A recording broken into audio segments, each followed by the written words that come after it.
mais c'est de la radio qui est encore plus rapide, encore plus simple à utiliser, avec des nouvelles fonctions. Donc, évidemment, les terminaux, c'est le problème clé, ce sera le programme clé du succès de la radio. La radio numérique va se distribuer sur des récepteurs spécifiques à la radio, bien évidemment, mais également va investir le paysage numérique déjà existant. Donc on en connaît certains, sans les nommer, mais bon, ce type de baladeur, ce type de récepteur qui fait son apparition chez les opérateurs ADSL, ce type de terminaux très populaire également, et bien évidemment le terminal spécifique de la radio qu'on voit avec un écran. Par exemple, provisoirement, je vais arrêter, je vais me mettre en pause, et ensuite je peux reprendre mon programme vraiment à l'endroit où je l'ai arrêté.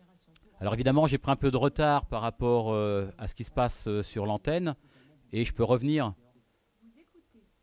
directement à l'antenne, avec d'ailleurs un guide sonore, puisqu'on est à la radio, et la radio, ça s'écoute. On a aussi comme fonction, une fonction très importante pour la radio. La radio, ça s'écoute en cours, on rentre dans sa voiture, ça a déjà commencé. Donc on a une fonction qui nous permet, par exemple, de revenir au début du programme.